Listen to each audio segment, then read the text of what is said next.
Hello everyone, this is my third video and we are studying cell chapter, cell the unit of life. In last lecture, we studied about cell theory. Cell theory was given by first Sliden and Swan. After that, Rudolf Virchow modified the theory and gave his new theory about cell means, and the theory was every cells arise from their pre-existing cells. Combinedly we called it omnis cellula e cellula. So in the last lecture we completed cell theory and today's we will uh, talk about an overview of cell, है ना, जो कि नई heading है। तो एक cell का पूरी तरीके से ओवरव्यू देखेंगे सेल के बारे में, है ना। छोटा सा इंट्रो है अभी, उसके बाद सेल के हर ऑर्गेनेल को हमें डिटेल में पढ़ना है सेल चैप्टर में, ठीक है। तो a typical plant cell has a distinct cell wall as its outer boundary and just within it is the cell membrane, है ना। पहली बात तो ये कि ए टिपिकल प्लांट सेल यानी कि हर प्लांट सेल के पास क्या होता है, एक सेल वॉल होती है। सेल वॉल एक्चुअली हर प्लांट सेल का एक डिस्टिंक्ट फीचर है, मीन्स यूनिक फीचर है। आप सेल वॉल और मीन्स एनिमल सेल और प्लांट सेल में अगर डिफरेंस पढ़ेंगे तो cell wall is the unique feature जो कि आप फर्स्ट नंबर पे बताएंगे कि अगर सेल वॉल पाई जा रही है किसी सेल में तो वो प्लांट सेल है। और यहाँ पे एग्जाम्पल किसका लिया गया है, ओनियन सेल का। ओनियन को पील करके उसके छिलके के बारे में बताया गया है ना। Inside each cell a dense membrane bound structure called nucleus. इसके पहले ये जानेंगे कि इसके बाद मतलब सेल वॉल के बाद सेल मेम्ब्रेन की बात कर रहा है, यानी कि सेल मेम्ब्रेन एनिमल सेल और प्लांट सेल दोनों में पाया जाता है। लेकिन जो प्लांट सेल होती है उसकी आउटर मेम्ब्रेन जो होती है, सबसे आउटर मोस्ट लेयर होती है, उसको बोलेंगे सेल वॉल, और उसके जस्ट अंदर सेल मेम्ब्रेन। सेल वॉल जो होती है वो परमिएबल इन नेचर होती है, कंप्लीटली परमिएबल, है ना, कंप्लीटली परमिएबल इन नेचर होती है, हर सबस्टेंस को आने जाने के लिए अलाउ करती है। Whereas cell membrane is semi permeable. Semi अगर आप परफेक्ट वर्ड लिखना चाहें तो यहाँ पे बोलेंगे सेलेक्टिवली परमिएबल, है ना। ये दोनों की बात है, मतलब एनिमल सेल में भी as well as plant cell में भी सेमी परमिएबल इन नेचर होती है, सेलेक्टिवली परमिएबल। इन सबका डिटेल स्ट्रक्चर हमको पढ़ना है जब हम सेल के ऑर्गेनेल्स को पढ़ेंगे। तो वहाँ पे सेल मेम्ब्रेन का आपका फ्लूइड मोज़ेक मॉडल है ना, कि कैसे सेल मेम्ब्रेन बनी होती है। प्लाज्मा मेम्ब्रेन, सेल मेम्ब्रेन को ही प्लाज्मा मेम्ब्रेन भी बोलते हैं, है ना, ये भी एक चीज़ है। Inside each cell a dense membrane bound structure called nucleus. हर सेल मेम्ब्रेन के अंदर, है ना, inside each cell a dense membrane, sorry, inside each cell, हर सेल के अंदर, हर सेल के अंदर a dense membrane bound structure called nucleus, यानी कि एक मेम्ब्रेनस स्ट्रक्चर होता है जो कि डेंस होता है दिखने में, और जिसको हम क्या बोलते हैं, न्यूक्लियस बोलते हैं। ये आपका दोनों में पाया जाएगा, प्लांट सेल में भी एनिमल सेल में भी। हाँ, एक चीज ये है, this nucleus contains chromosome genetic material DNA. एक चीज ये है कि सेल भी दो टाइप की होंगी, prokaryotic cell, eukaryotic cell. Prokaryotic cell और यूकैरियोटिक सेल डिफ्रेंशिएट ही की जाती हैं on the basis of presence of, क्या बोलते हैं, nucleus, on the presence of nucleus. तो इसको आज थोड़ा सा डिटेल में जानते हैं, ठीक है। जैसे कि दो वर्ड है आपका, एक प्रोकैरियोटिक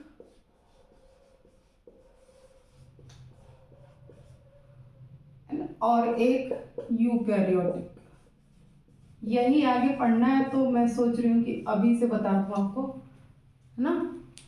और ये दोनों दो वर्ड से मिलके बने हुए हैं, एक प्रो और एक कैरियोटिक। प्रो यहाँ पे जो मीन्स है ना, यहाँ पे पी आर मीन्स हो जाएगा प्रिमिटिव, ठीक है, प्रिमिटिव। प्रिमिटिव मीन्स पुराना। और कैरियोटिक, तो यहाँ पे कैरियोटिक बना है आपका कैरियन वर्ड से। कैरियन का मीन्स होता है न्यूक्लियस, ठीक है। और यहाँ पे आपका u for true, as well as karyon means nucleus, same यही वाली बात।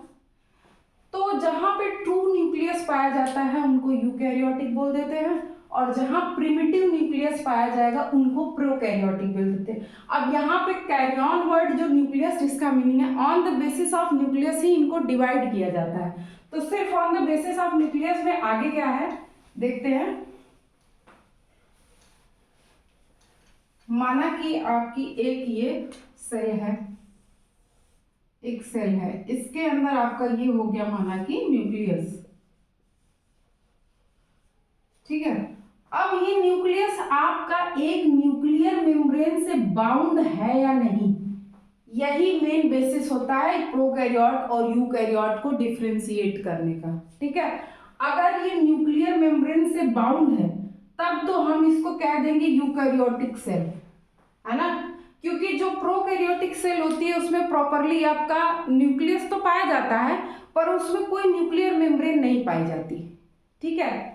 और यहाँ पे यूकैरियोटिक सेल में आपका न्यूक्लियर मेम्ब्रेन जिसके थ्रू बाउंड होता है, अभी यहाँ पे लिखा हुआ था कि एक डेंस बाउंड मेम्ब्रेन्स के थ्रू बाउंड होता है जो स्ट्रक्चर पाए जाते हैं उसको न्यूक्लियस बोलते हैं। ये आपकी प्रॉपर्टी है यूकैरियोटिक सेल की।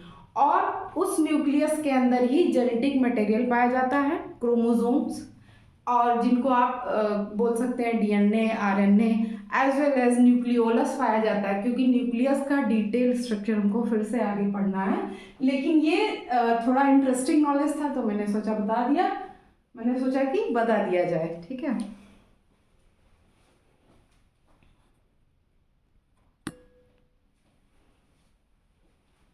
In both prokaryotic and eukaryotic cells, a semi-fluid matrix called cytoplasm, यानी कि प्रोकैरियोटिक और यूकैरियोटिक दोनों सेल्स में एक फ्लूइड मैट्रिक्स पाया जाता है जिसको बोलते हैं साइटोप्लाज्म, है ना। साइटो मीन्स आपका सेल हो गया, सेल के अंदर जो लिक्विड पाया जाता है उसको बोलेंगे साइटोप्लाज्म।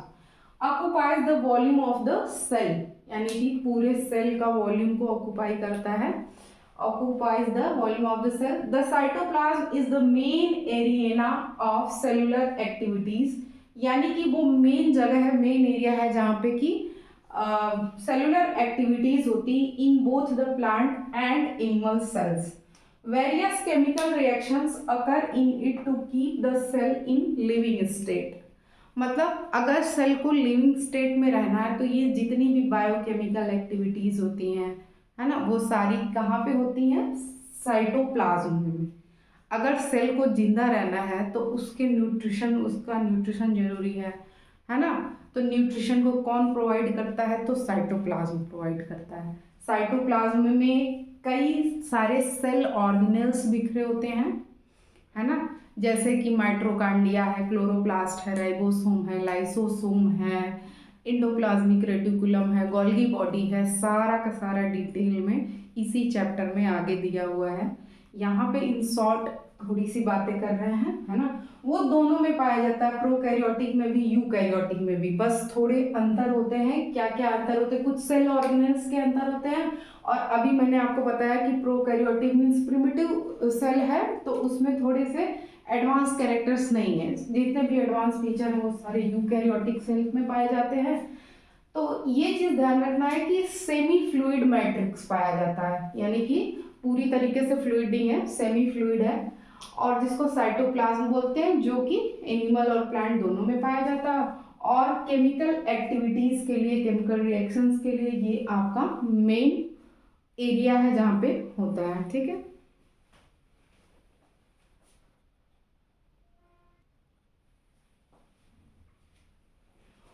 प्रोकैरियोटिक सेल और यूकैरियोटिक सेल में एक डिफरेंस तो हमें पता चला कि उनके पास जो न्यूक्लियस होते हैं वो मतलब मेम्ब्रेन्स वाला होता है या नहीं होता है। तो प्रोकैरियोटिक में बिना न्यूक्लियर मेम्ब्रेन का न्यूक्लियस होता है और यूकैरियोटिक में होता है मेम्ब्रेन।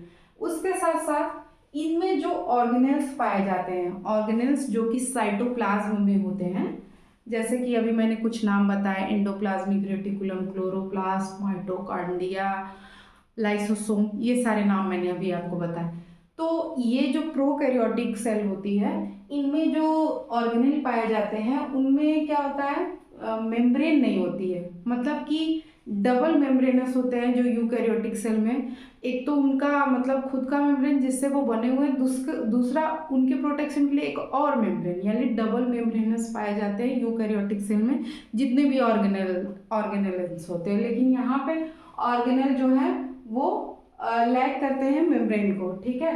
तो ये प्रोकैरियोटिक सेल का एक और फीचर हमें पता चल गया, ठीक है।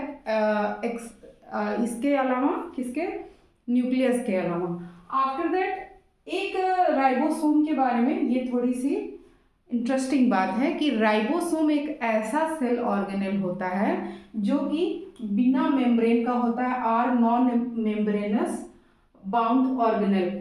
ये न सिर्फ कि यूकैरियोटिक में, मीन्स प्रोकैरियोटिक में तो जितने भी ऑर्गेनेल हैं उनमें किसी में भी मेम्ब्रेन नहीं पाई जाती है। तो यहाँ पे क्या इंटरेस्टिंग ये है कि ये यूकैरियोटिक में भी बिना मेम्ब्रेन के पाए जाते हैं, यानी राइबोसोम इकलौता ऐसा सेल ऑर्गेनेल है जिसके पास की मेम्ब्रेन नहीं होता है, नॉन मेम्ब्रेनस सेल ऑर्गेनेल होता है ना।